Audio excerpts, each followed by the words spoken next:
মাইলস্টোনে নিহত 5 জনের ডিএনএ টেস্টে পরিচয় শনাক্ত, দগ্ধ আরও 2 জনের মৃত্যু। ঢাকায় পৌঁছেছে চীনা চিকিৎসকরা। মাইলস্টোনে আহত ও নিহতদের পরিবারকে সব ধরনের সহায়তা দেবে সরকার। শুক্রবার ধর্মীয় উপাসনালয়ে দোয়া ও প্রার্থনা। ডিবি হেফাজতে সাবেক বিচারপতি খায়রুল হক আজই আদালতে তোলা হতে পারে, দৃষ্টান্তমূলক শাস্তি চান আইনজীবীরা। খায়রুল হক দেশের বড় শত্রু মানুষের ভাগ্য নির্ধারণের দায়িত্ব নিয়ে জনগণের সঙ্গে প্রতারণা করেছেন, মন্তব্য মির্জা ফখরুলের। তিনি বাংলাদেশের একটা বিশাল ক্ষতি করেছেন একটা বিরাট পদে থেকে, এবং সেই পদ থেকে তিনি বাংলাদেশের ভাগ্য নির্ধারণ করার একটা ব্যাপারে দায়িত্বে ছিলেন। স্থানীয় সরকার নির্বাচনে থাকছে না দলীয় প্রতীক, ফৌজদারি কার্যবিধি সংশোধনের প্রস্তাব অনুমোদন করেছে উপদেষ্টা পরিষদ। অর্ধশত আরোহী নিয়ে রাশিয়ায় উড়োজাহাজ বিধ্বস্ত, কারো বেঁচে থাকার সম্ভাবনা নেই, দুর্ঘটনার কারণ খুঁজছে তদন্ত কমিটি। এবং তৃতীয় টি-20তে টস জিতে পাকিস্তানকে ব্যাটিংয়ে পাঠালো বাংলাদেশ, সফরকারীদের হোয়াইট ওয়াশ করতে চান লিটনরা। দর্শক, আমন্ত্রণ সংবাদ সন্ধ্যায়, শুনছিলেন শিরোনামগুলো, সঙ্গে থাকছি আমি তানজিয়া জুথি। রাজধানীর উত্তরায় বিমান বাহিনীর যুদ্ধ বিমান বিধ্বস্তের পর 4 দিন মৃত্যুর সঙ্গে লড়াই করে না ফেরার দেশে চলে গেল শিশু মাহতাব। বৃহস্পতিবার দুপুর 1:50 জাতীয় বার্ন ও প্লাস্টিক সার্জারি ইনস্টিটিউটের নিবিড় পরিচর্যা কেন্দ্রে মারা যায় সে। এই নিয়ে স্বাস্থ্য অধিদপ্তরের হিসেবে মৃতের সংখ্যা দাঁড়ালো 30 জনে। এদিন হাসপাতাল জুড়ে নেওয়া হয় কঠোর নিরাপত্তা। এদিকে ঢাকায় পৌঁছেছে চীনা বিশেষজ্ঞ চিকিৎসক দল। হাসান আল মাহমুদের রিপোর্টে বিস্তারিত। রাজধানী উত্তরার বিমান বিধ্বস্তের ঘটনায় প্রাণ হারালেন মাইলস্টোন স্কুল অ্যান্ড কলেজের 7ম শ্রেণীর শিক্ষার্থী মাহতাব রহমান ভূঁইয়া। 70% দগ্ধ শরীর নিয়ে 4 দিন জাতীয় বার্ন ও প্লাস্টিক সার্জারি ইনস্টিটিউট হাসপাতালে দুপুর 1:50 তার মৃত্যু হয়। জাতীয় বার্ন ইনস্টিটিউটে ভর্তি 44 জনের মধ্যে 8 জনের অবস্থা সংকটাপন্ন বলে জানিয়েছে হাসপাতালটির পরিচালক। দগ্ধ রোগীদের চিকিৎসা সেবা দিতে বুধবার বাংলাদেশে এসে পৌঁছেছেন সিঙ্গাপুর ও ভারতীয় বিশেষজ্ঞ চিকিৎসক দল। এরই মধ্যে তারা চিকিৎসা কার্যক্রম শুরু করেছে। বৃহস্পতিবার পুরো হাসপাতাল জুড়ে কড়াকড়ি ছিল প্রশাসনের। রোগীদের স্বজন ছাড়া কাউকেই ঢুকতে দেওয়া হচ্ছে না হাসপাতালে। ভর্তি 44 জনের মধ্যে 36 জনই শিশু বলে জানান আবাসিক সার্জন। সুস্থ করে তুলতে সর্বোচ্চ চেষ্টা করছেন বলেও জানান এই চিকিৎসক। 36 জন শিশু যারা মাইলস্টোন কলেজের স্টুডেন্ট, এবং বাকি যারা আছেন তাদের মধ্যে ম্যাক্সিমাম হচ্ছে ওই স্কুলের টিচার। আমাদের চিকিৎসক, নার্স এবং হাসপাতালের যারা স্টাফ আছেন তারা সর্বাত্মক পর্যায়ের তাদের যে ধরনের কার্যক্রম করা দরকার সেগুলো করছে। আমাদের কর্তৃপক্ষ, আমাদের সিনিয়র যারা আছেন তারাও আমাদেরকে বিভিন্ন রকম পরামর্শ দিচ্ছেন। এদিন হাসপাতালের বাইরে অস্থায়ী বুথে চিকিৎসা সামগ্রী ও প্রয়োজনীয় রক্ত সরবরাহে সহযোগিতা করে বিভিন্ন সংগঠন। এ সময় সামাজিক যোগাযোগ মাধ্যমে গুজব ছড়ানো হচ্ছে বলে দাবি করেন ছাত্রদল সাধারণ সম্পাদক নাসির উদ্দিন নাসির। এখানে যতজন শিক্ষার্থী শহীদ হয়েছেন তাদের প্রত্যেকের কিন্তু হিসাব নেওয়া খুবই সহজ, সুতরাং লাশের সংখ্যা কোনোভাবে লুকানোর কোনো অবকাশ নেই, কোনো সুযোগ নেই। এখন খুব বেশি রক্ত দরকার হচ্ছে না, তবে নেগেটিভ গ্রুপের কিছু রক্ত প্রয়োজন হচ্ছে বলেও জানান স্বেচ্ছাসেবকরা। হাসান আল মাহমুদ, দেশ টিভি, ঢাকা। মাইলস্টোন স্কুলের সামনে সন্তানের জন্য এখনো মায়ের আহাজারি। কবে পাবেন প্রিয় সন্তানের লাশ, সেজন্য এখন শুধু অশ্রুসিক্ত অপেক্ষা। তবে অজ্ঞাত লাশ শনাক্তে ডিএনএ নমুনা নেয়ার পরও রিপোর্ট পেতে বিলম্ব হওয়ায় ক্ষোভ জানান তারা। এদিকে এখনো আতঙ্ক কাটেনি মাইলস্টোনের শিক্ষার্থীদের। বিমানের শব্দে আটকে ওঠেন কেউ কেউ। এমন পরিস্থিতিতে দাবি উঠেছে বিদ্যালয়টি নিরাপদ স্থানে সরিয়ে নেয়ার। বাকিটা জানাচ্ছেন এম এ আজিম। আমার ফ্যামিলির এদেরকে ঢুকতে দেন, আমি আপনাদের সাথে আর কথা বলার মতোই নাই ভাই, আমি আর নাই ভাই। 3 দিনেও সন্তানের সন্ধান না পাওয়ায় মাইলস্টোন স্কুলের গেটে এ আহাজারি বিমান বিধ্বস্তের ঘটনায় নিখোঁজ উম্মে আফিয়া মরিয়মের মায়ের। ঘটনাস্থলে গিয়ে মেয়ের স্মৃতিচিহ্নটুকু আরেকবার দেখার জোর আকুতি তার। তবে ঢুকতে না দেয়ায় ক্ষুব্ধ হয়ে ওঠে সবাই। উত্তপ্ত পরিস্থিতিতে নিখোঁজ মরিয়মের স্বজনদের বিদ্যালয়টিতে ঢুকতে দেয় পুলিশ। আসছে শিক্ষার্থীরাও। ঘোষণা এসেছে রোববার থেকে ক্লাস চালুর। তবে মানসিক অবস্থা ঠিক হওয়ার আগেই ক্লাসে ফেরা সম্ভব না বলছেন তারা। আগে যে বিমান দেখলে হতো আনন্দ, তার শব্দ এখন শুধুই আতঙ্ক তাদের জন্য। একটা বিমান দুর্ঘটনার পরে আমাদের স্কুলে তারপরে আমার একটু ভয় লাগতে শুরু করছে। আমি একটু এখন ভয় পাই বিমান গেলে। কেন তারা এই এরিয়ার মধ্যে এত স্টুডেন্টের মধ্যে কেন তাদের এই টেকনিক্যাল ইস্যু প্লেন নিয়ে কেন তাদের ফ্লাই করতে হবে? তখন তো সবার মধ্যে একটা আতঙ্ক থাকবে, কারণ একবার তো প্লেন ক্র্যাশ করছে আমাদের সামনে। তো এখন অনেকে বলতেছে স্কুল থেকে চলে যাবে, অনেকে বলতেছে অন্য ক্যাম্পাসে চলে যাবে, একজন এক কথা বলতেছে। অভিভাবক সহ স্থানীয়রা ঝুঁকিপূর্ণ জায়গা থেকে বিদ্যালয়টি সরিয়ে নেয়ার দাবিও তুলেছেন। বড় পরিমাপের শিক্ষা প্রতিষ্ঠান, এটার উপর যে এই ধরনের উড়োজাহাজ কিংবা ফাইটার প্লেন যেটাই হোক, এটা আসা যাওয়াটাকে সমীচীন মনে করছি না। আমার মনে হয় বর্তমান যে পরিস্থিতি এতে নিরাপদে থাকবে না, কাজে এটা কঠিন একটা পদক্ষেপ নিয়ে তারপরে শিশুদেরকে এখানে রাখতে হবে। এখনো মর্গে শনাক্ত করা সম্ভব হয়নি 6 লাশ। বিভিন্ন হাসপাতালে চিকিৎসাধীন আছে 164 জন। এম এ আজিম, দেশ TV, Dhaka. Milestone school and college চত্বরে যুদ্ধ বিমান বিধ্বস্তের ঘটনায় নিহত, আহত ও নিখোঁজদের তথ্য জানিয়েছেন মাইলস্টোন কর্তৃপক্ষ। 24 জুলাই এক বিজ্ঞপ্তির মাধ্যমে নিহত, আহত ও নিখোঁজদের তথ্য জানানো হয়। বিজ্ঞপ্তিতে বলা হয়, মাইলস্টোন স্কুল অ্যান্ড কলেজ চত্বরে বাংলাদেশ যুদ্ধ বিমান বিধ্বস্তের ঘটনায় স্কুল শাখার 18 জন শিক্ষার্থী, 2 জন শিক্ষক, 2 জন অভিভাবক মৃত্যুবরণ করেন। এ দুর্ঘটনায় গুরুতরভাবে আহত হন 51 জন। এদের মধ্যে 40 জন শিক্ষার্থী, 7 জন শিক্ষক, 1 জন অভিভাবক, 1 জন আয়া ও 1 জন পিয়ন রয়েছেন। এখন পর্যন্ত নিখোঁজ রয়েছে 5 জন, যাদের মধ্যে 3 জন শিক্ষার্থী ও 2 জন অভিভাবক। দর্শক, এই মুহূর্তে মাইলস্টোন স্কুল অ্যান্ড কলেজের সামনে উপস্থিত আছেন আমাদের সহকর্মী তাইফুর রহমান তুহিন। আমি তুহিনের সাথে যুক্ত হচ্ছি। তুহিন, এখন আসলে সেখানে আহত ও নিহতদের স্বজনরা আছেন কিনা এবং সেখানে কি অবস্থা দেখছেন, সব মিলে যদি জানাতেন। জ্যোতি, আপনাকে ধন্যবাদ। যেটি বলছিলেন যে আমরা বিকেল থেকে কিন্তু এখানে আছি। আমরা বিকেলে আমরা কোনো স্বজনদেরকে আমরা এখানে আসতে দেখিনি, তবে যেটি দেখেছি যে বিকেল থেকে কিন্তু যারা দর্শনার্থী রয়েছে, অর্থাৎ যারা বিষয়টি দেখতে, অর্থাৎ এই মর্মান্তিক দুর্ঘটনাটি এক নজরে দেখার জন্য এসেছেন, এরকম দর্শনার্থীদের কিন্তু উপস্থিতি আমি একটু বেশ লক্ষ্য করেছি। আমরা দেখেছি যে যেহেতু দুর্ঘটনা স্থানটি এখন তদন্তাধীন বিষয়, বিভিন্ন আইনশৃঙ্খলা রক্ষাকারী বাহিনী সেটি কিন্তু কর্ডন করে রেখেছেন, যে কারণে মূল ফটক যেটি রয়েছে মাইলস্টোন স্কুল অ্যান্ড কলেজের, সেটি কিন্তু বন্ধ রাখা হয়েছে, যে কারণে দর্শনার্থীদেরকে আমরা দেখছি যে উৎসুক যারা রয়েছেন তারা কিন্তু আমরা দেখছি যে গেটের মধ্যে ভিড় করছেন এবং আশেপাশ থেকে আসলে তারা দেখার চেষ্টা করছেন এবং এই বিষয়টি নিয়ে কিন্তু তারা শোক প্রকাশ করছেন এবং সবার মধ্যেই আসলে দেখছি যে আসলে এই যে একটি দুর্ঘটনা, এই দুর্ঘটনায় তারা শোকাহত এবং অনেকেই আক্ষেপ করতে আমরা দেখেছি এখানে এসে। তবে যে বিষয়টি গুঞ্জন রয়েছে অর্থাৎ মৃত্যু নিয়ে, সেই বিষয়গুলো নিয়ে কিন্তু আপনি জানেন যে ইতিমধ্যেই কলেজ কর্তৃপক্ষ থেকে একটি তদন্ত টিম গঠন করা হয়েছে এবং তারা ইতিমধ্যেই কিন্তু তাদের যে কার্যক্রম সেটি কিন্তু শুরু করেছেন। যে বিদ্যালয় ওদিনকে কতজন শিক্ষার্থী উপস্থিত ছিলেন, এই বিষয়গুলো নিয়ে কিন্তু তারা কাজ শুরু করেছেন এবং সেই হিসেবে খুব শীঘ্রই হয়তো আসলে স্পষ্ট হয়ে যাবে আসলে কতজন শিক্ষার্থী ওই দিন ক্লাসে ছিলেন এবং ওই রুমগুলোতে ছিল। এই বিষয়গুলো নিয়ে কিন্তু খুব শীঘ্রই, এর আগেও আমরা দেখেছি যে মাইলস্টোন কলেজে আইএসপিআর এর পক্ষ থেকে এসেছিলেন এবং তারাও তথ্যপত্র কিন্তু তারা বিশ্লেষণ করছেন। তবে এখন পর্যন্ত আমরা যে বিষয়টি দেখেছি সেটি হলো যে যে এখানে যারা উৎসুক জনতা রয়েছেন তাদের মধ্যেও রয়েছে আসলে যারা নিহত হয়েছেন, তাদের আত্মার মাগফিরাত তারা কামনা করছেন এবং সব মিলিয়ে আসলে আপনি জানেন যে যেই 6টি মরদেহ সামরিক হাসপাতালে রয়েছে, সেটিও কিন্তু আসলে ডিএনএ পরীক্ষায় শনাক্ত হয়েছে 5 জনের। তো সব মিলিয়ে আসলে স্বজনদের উপস্থিতি না থাকলেও এখন পর্যন্ত দেখছি যে আশেপাশে যারা উৎসুক যারা রয়েছেন তারা কিন্তু এখনো ভিড় করছেন। তো এই ছিল আসলে আমার কাছে মাইলস্টোন স্কুল অ্যান্ড কলেজের সামনে থেকে সর্বশেষ।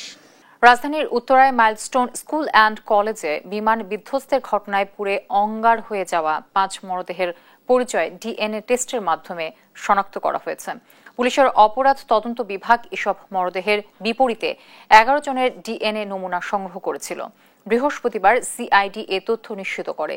সিআইডি মাইলস্টোন স্কুল অ্যান্ড কলেজের বিমান দুর্ঘটনায় অগ্নিদগ্ধ 5 জনের পরিচয় শনাক্ত করেছে সিআইডি ফরেনসিক ডিএনএ ল্যাবে। এরা হলো ওকিয়া ফেরদৌস নিধি, লামিয়া আক্তার সোনিয়া, আফসানা আক্তার প্রিয়া, রাইসামণি, মারিয়াম উম্মে আফিয়া। সিআইডি এক সংবাদ বিজ্ঞপ্তিতে জানায়, উত্তরার মাইলস্টোন স্কুল অ্যান্ড কলেজে বিমান বিধ্বস্তে সৃষ্ট ভয়াবহ অগ্নিকাণ্ডের ঘটনায় গত 22 জুলাই সিআইডি ডিএনএ ল্যাবের সদস্যরা ঢাকা সিএমএইচ এ রক্ষিত অশনাক্ত মরদেহ ও দেহাংশ থেকে মোট 11টি ডিএনএ নমুনা সংগ্রহ করেন। এই নমুনাগুলো বিশ্লেষণ করে মোট 5 মেয়ের ডিএনএ প্রোফাইল পাওয়া যায় এবং 5টি দেহের পরিচয় নিশ্চিত করে। মাইলস্টোন স্কুলে বিমান বিধ্বস্ত হয়ে আহত ও নিহতদের পরিবারকে সব ধরনের সহায়তা দেবে অন্তর্বর্তী সরকার। সাহসিকতার জন্য 2 শিক্ষিকা মাহরিন চৌধুরী ও মাসুকা বেগমকে দেয়া হবে রাষ্ট্রীয় সম্মাননা। উপদেষ্টা পরিষদের সভায় শোক প্রস্তাব গ্রহণ করে এ সিদ্ধান্ত হয়। পাশাপাশি শুক্রবার সব ধর্মীয় উপাসনালয়ে দোয়া ও প্রার্থনার নির্দেশনা দেওয়া হয়েছে। আরো জানাচ্ছেন জান্নাতুল মোহনা। জীবনের তোয়াক্কা না করে একের পর এক শিক্ষার্থীকে আগুনের লেলিহান শিখা থেকে বাঁচানোর চেষ্টা করেন মাইলস্টোন স্কুল অ্যান্ড কলেজের শিক্ষিকা মাহরিন চৌধুরী এবং মাসুকা বেগম। একসময় নিজেরাই ঝলসে যান তারা। সাহসী 2 নারীর বীরত্বগাথা তুলে ধরতে সরকারের পক্ষ থেকে তাদের রাষ্ট্রীয় সম্মাননা দেয়া হবে। ফরেন সার্ভিস একাডেমিতে আয়োজিত সংবাদ সম্মেলনে একথা জানান আইন উপদেষ্টা। মর্মান্তিক বিমান দুর্ঘটনাকালে 2 জন শিক্ষিকা তারা অসামান্য আত্মত্যাগের পরিচয় দিয়ে স্কুলের সন্তানদেরকে রক্ষা করার চেষ্টা করেছেন। ওনাদেরকে উপযুক্ত রাষ্ট্রীয় সম্মাননা প্রদান করা হবে। এক্স্যাক্টলি কি করা হবে সেটা আমরা খুব দ্রুত সিদ্ধান্ত নিব। মাইলস্টোন দুর্ঘটনায় দগ্ধ ও আহতদের সর্বোচ্চ চিকিৎসার পাশাপাশি হতাহতদের পরিবারকে সব ধরনের সহায়তা দেবে সরকার। শুক্রবার সব ধর্মীয় উপাসনালয়ে দোয়া ও প্রার্থনা করা হবে। নিহতদের যে পরিবার আছে আর আহত যারা আছে তাদেরকে সব ধরনের সম্ভাব্য সব ধরনের সরকারি সহায়তা দেওয়া হবে। আমরা আগামীকাল সকল ধর্মীয় প্রতিষ্ঠানে আমরা যারা নিহতরা আছেন, আমাদের যে কোমলমতি সন্তানরা প্রাণ হারিয়েছেন, যারা আহত আছেন, তাদের জন্য সকল ধর্মীয় প্রতিষ্ঠানে আগামীকাল দোয়া করা হবে। মাইলস্টোনে অবরুদ্ধ থাকা নিয়ে উপদেষ্টা আসিফ নজরুল বলেন, এ বিষয়ে দুঃখ ক্ষোভ কিছুই নেই। অপরিকল্পিত নগরায়নের দায় অন্তর্বর্তী সরকারের নয়। জান্নাতুল মোহনা, দেশ টিভি, ঢাকা। মাইলস্টোনে হতাহতদের পাশে বিএনপি আছে এবং থাকবে বলে জানিয়েছেন দলের মহাসচিব মির্জা ফখরুল ইসলাম আলমগীর। সকালে দুর্ঘটনায় নিহত একই পরিবারের 3 শিক্ষার্থীর কবর জিয়ারত শেষে কথা বলেন তিনি। এ সময় শোক সন্তপ্ত পরিবারের প্রতি সমবেদনা জানান বিএনপি মহাসচিব। আরো জানাচ্ছেন সাইফুল রিপন। মাইলস্টোনে মর্মান্তিক বিমান দুর্ঘটনায় প্রাণ হারায় রাজধানীর উত্তরার তারার টেকের একই পরিবারের 3 শিক্ষার্থী মাহমুদুল ইসলাম আরিয়ান, বাপ্পি সরকার ও আশিকুর রহমান উমায়ের। বৃহস্পতিবার তাদের বাড়িতে যান বিএনপি মহাসচিব মির্জা ফখরুল ইসলাম আলমগীর। শিক্ষার্থীদের কবর জিয়ারতের পাশাপাশি তাদের পরিবারের সদস্যদের সঙ্গে দেখা করে সহমর্মিতা জানান তিনি। বিএনপি মহাসচিব বলেন, মাইলস্টোন ট্র্যাজেডিতে হতাহতদের পরিবারের পাশে থাকবে বিএনপি। দেশনেত্রী বেগম খালেদা জিয়া, যিনি নিজেও এখন হাসপাতালে ভর্তি হয়েছে, আবার গত রাত্রেই অসুস্থ অবস্থায়, তিনি এবং আমাদের ভারপ্রাপ্ত চেয়ারম্যান জনাব তারেক রহমান সাহেব, তিনি আমাকে বিশেষভাবে কালকে রাতে বলেছেন যে আপনি যাবেন, গিয়ে তাদেরকে আমাদের যে ব্যথা, আমাদের যে সমবেদনা, আমরা যে তাদের সঙ্গে আছি সেটা তাদেরকে জানাবেন। আমি সে কথা বলতেই আজকে এখানে এসেছি। যুদ্ধ বিমান দুর্ঘটনায় শিশুদের নির্মম মৃত্যুর ঘটনায় ক্ষতিগ্রস্ত পরিবারগুলোর শোক কাটিয়ে ওঠার জন্য দোয়া করেন তিনি। সবসময় শিশুদেরকে মনে করি যে তারা আমাদের ভবিষ্যৎ, জাতির ভবিষ্যৎ, এই পরিবারের ভবিষ্যৎ। এই পরিবার তাদের যে ব্যথা, তাকে সান্ত্বনা দেওয়ার ভাষা আমাদের কাছে নেই। আল্লাহ তাআলার কাছে এই দোয়া করছি, আল্লাহ তাআলা তাদেরকে যেন শাহাদাত দেন। একই সঙ্গে যারা আহত হয়েছেন তাদেরকে যেন আল্লাহ তাআলা সম্পূর্ণ সুস্থ করে দেন। সন্তানের স্মৃতিচারণ করে কান্নায় ভেঙে পড়েন তৃতীয় শ্রেণীর শিক্ষার্থী বাপ্পি সরকারের বাবা শাহিন সরকার। টিফিনের বক্সটা ওর মার হাতে দিয়ে হাসি মুখে ওর লাঞ্চ বক্সটা নিছে, কিন্তু মনে হয় না আমার ছেলে লাঞ্চ খাইতে পারছে। সাইফুল রিপন, দেশ টিভি, ঢাকা। সাবেক প্রধান বিচারপতি ABM খায়রুল হককে গ্রেফতারের পর ডিবি কার্যালয়ে রাখা হয়েছে। আজই তাকে আদালতে তোলা হতে পারে। তার বিরুদ্ধে সংবিধানের ত্রয়োদশ সংশোধনের রায় পরিবর্তন এবং জালিয়াতির মামলা সহ 5টি মামলা রয়েছে। তত্ত্বাবধায়ক সরকার ব্যবস্থা বাতিল, ফতোয়া অবৈধ ঘোষণা, ত্রাণ তহবিলের টাকায় নিজের চিকিৎসা, খালেদা জিয়াকে ক্যান্টনমেন্টের বাড়ি থেকে উচ্ছেদ, জিয়াউর রহমানকে স্বাধীনতার ঘোষক না বলা সহ বিভিন্ন রায় ও কর্মকাণ্ডে আলোচিত সমালোচিত ছিলেন খায়রুল হক। বাকিটা জানবো মাহবুব তামিমের রিপোর্ট থেকে। বৃহস্পতিবার রাজধানীর ধানমন্ডি থেকে গ্রেপ্তার হয়েছেন শেখ হাসিনার আমলে আলোচিত সাবেক প্রধান বিচারপতি ABM খায়রুল হক। সংবিধানের সংশোধনী সহ নানা ইস্যুতে বিতর্কিত রায় ও নানা কর্মকাণ্ডে আলোচিত সমালোচিত ছিলেন তিনি। হাইকোর্ট বিভাগের বিচারপতি থাকাকালে বঙ্গবন্ধু হত্যা মামলার রায় ও সংবিধানের 5ম সংশোধনী নিয়ে মামলার রায় দিয়েছিলেন খায়রুল হক। এছাড়া ঢাকার 4 নদী রক্ষা, স্বাধীনতার ঘোষক সহ বিভিন্ন মামলার রায় দেন তিনি। বিতর্কিত ভূমিকা রেখে আওয়ামী আমলে নানাভাবে সুবিধা নিয়েছেন খায়রুল হক। জ্যেষ্ঠ বিচারপতিদের ডিঙিয়ে প্রধান বিচারপতির পদ বাগিয়েছেন তিনি। সেই সময় ত্রাণ তহবিলের টাকায় নিজের চিকিৎসা করিয়ে সমালোচিত হন। সংবিধানের ত্রয়োদশ সংশোধনীর মামলায় তত্ত্বাবধায়ক সরকার ব্যবস্থা বাতিল করেন খায়রুল হক। সেই সঙ্গে অবসরের পর দেয়া লিখিত রায়ে মূল রায় পরিবর্তন এবং জালিয়াতির অভিযোগও ওঠে। তত্ত্বাবধায়ক সরকার ব্যবস্থা বাতিলের মাধ্যমে দেশের রাজনৈতিক সংঘাতের পথ উন্মুক্ত হয়। পাশাপাশি শেখ হাসিনার ভোট ডাকাতির চূড়ান্ত সুযোগ তৈরি হয়। শহীদ রাষ্ট্রপতি জিয়াউর রহমান স্বাধীনতার ঘোষক নন বলেও রায় দিয়েছিলেন খায়রুল হক। এছাড়া বিতর্কিত একাধিক বিচারপতিকে শপথ পড়ানো, আগাম জামিনের এখতিয়ার কেড়ে নেয়া, খালেদা জিয়াকে ক্যান্টনমেন্টের বাড়ি থেকে উচ্ছেদ করা এবং ক্ষমতার অপব্যবহার সহ নানা অভিযোগ রয়েছে তার বিরুদ্ধে।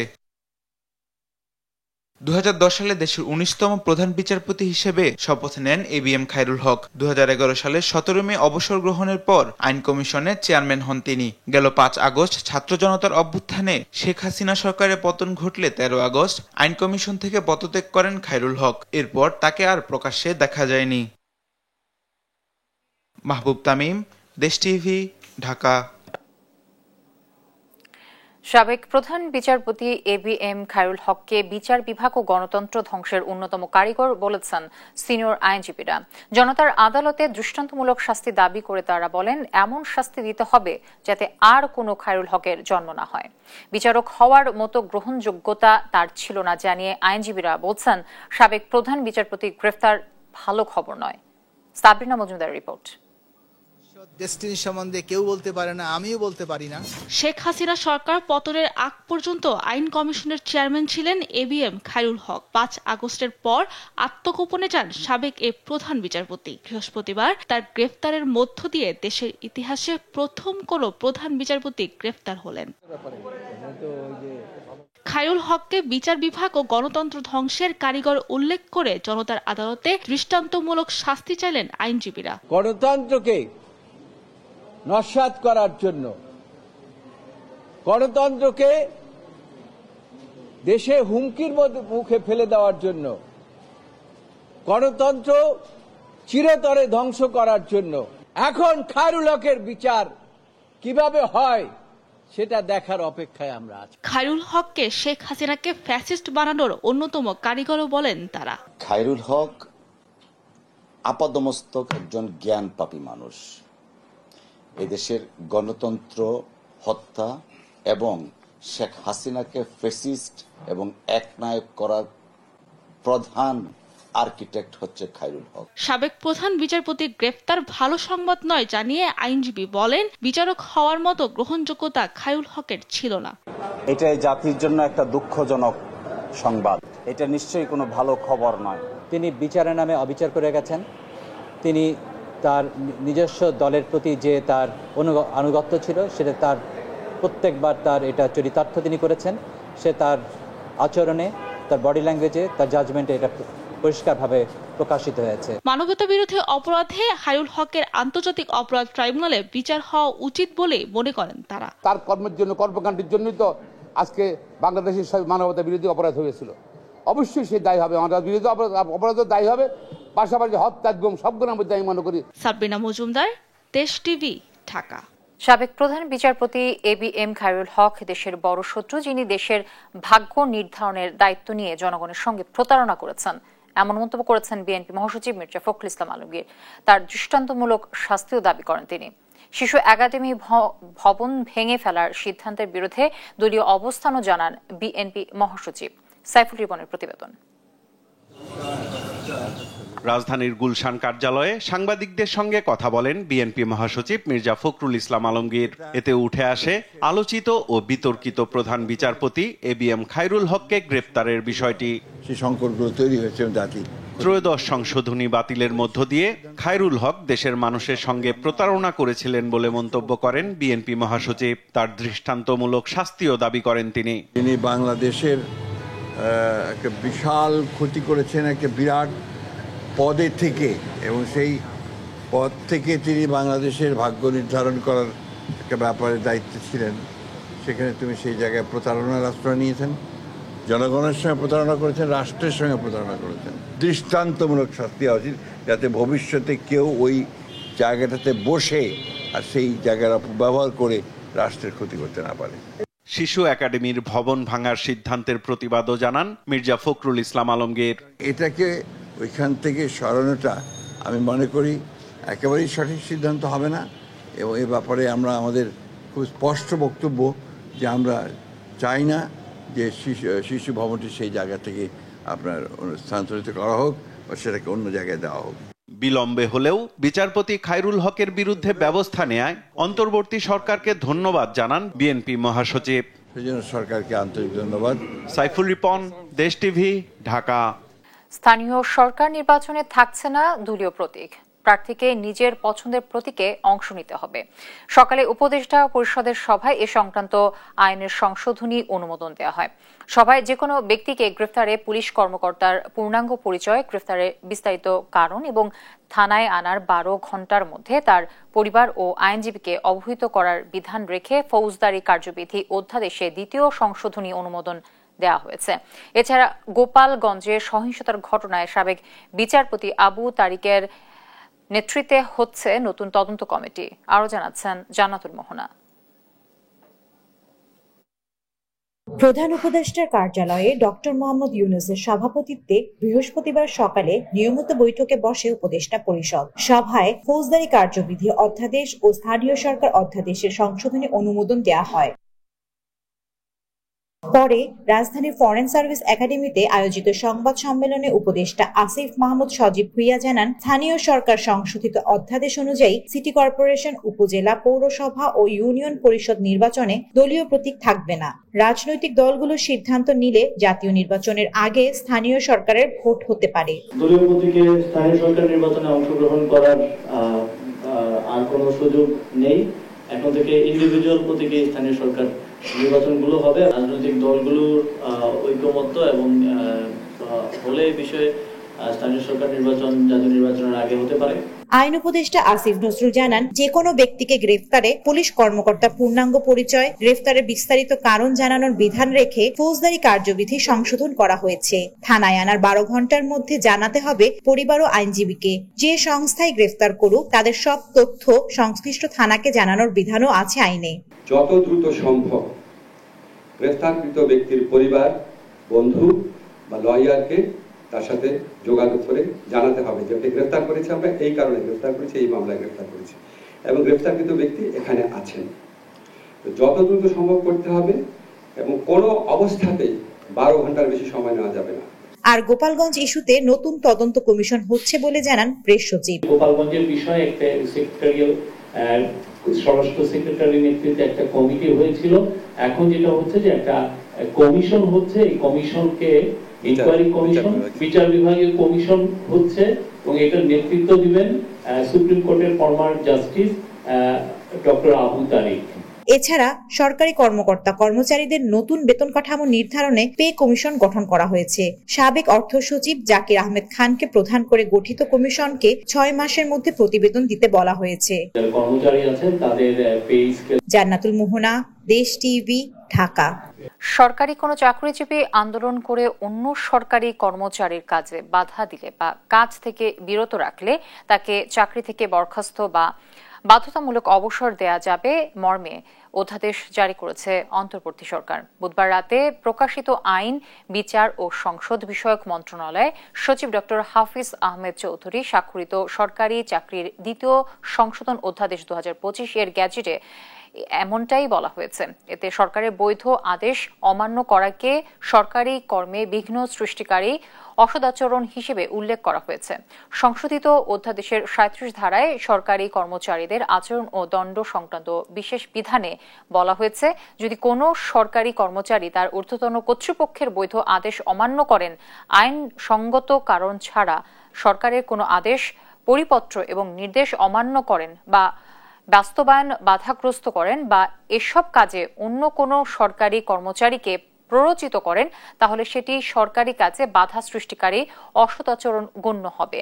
এতে আরও বলা হয়, ছুটি বা যুক্তিসঙ্গত কারণ ব্যতীত সরকারের অন্যান্য কর্মচারীদের সঙ্গে সমবেতভাবে কাজে অনুপস্থিত বা বিরত থাকেন কিংবা অন্য কর্মচারীদের কাজ করতে বাধা দেন, তাহলেও সেটি অসদাচরণ বলে বিবেচিত হবে। এ ধরনের অসদাচরণের জন্য শাস্তি হিসেবে সরকারি চাকরিজীবীদের নিম্ন পদে বা নিম্ন বেতন গ্রেডে নামিয়ে দেয়া, বাধ্যতামূলক অবসর, এমনকি চাকরি থেকে বরখাস্ত করা হবে।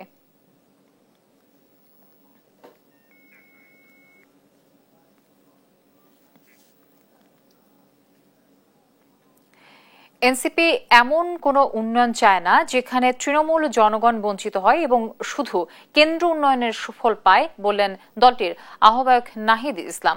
ব্রাহ্মণবাড়িয়ায় জুলাই পদযাত্রায় অংশ নিয়ে তিতাস গ্যাসের সুফল থেকে স্থানীয়দের বঞ্চিত হওয়া প্রসঙ্গে এমন মন্তব্য করেন তিনি।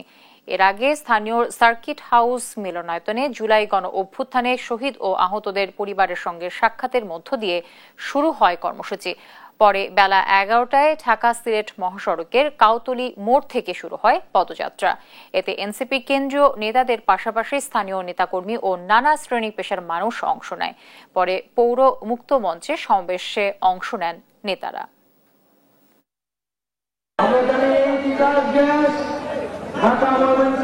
বাংলাদেশের বৃহত্তর জনগোষ্ঠীর গ্যাসের চাহিদা পূরণ করলেও ব্রাহ্মণবাড়িয়ার মানুষ গ্যাস থেকে বঞ্চিত রয়েছে। আমরা সেই উন্নয়নের রাষ্ট্র চাই না যেখানে নিজের জনগণ, নিজের এলাকার মানুষ উন্নয়ন থেকে বঞ্চিত হয় এবং শুধু কেন্দ্র সেই উন্নয়ন পায়। বাংলাদেশের সংবিধিবদ্ধ এবং সাংবিধানিক প্রতিষ্ঠানগুলোতে সাংবিধানিক প্রক্রিয়ায় সমন্বিত, স্বাতন্ত্র, স্বাধীন নিয়োগ সিলেকশন কমিটির মধ্য দিয়ে নিয়োগ সম্পূর্ণ করা হবে।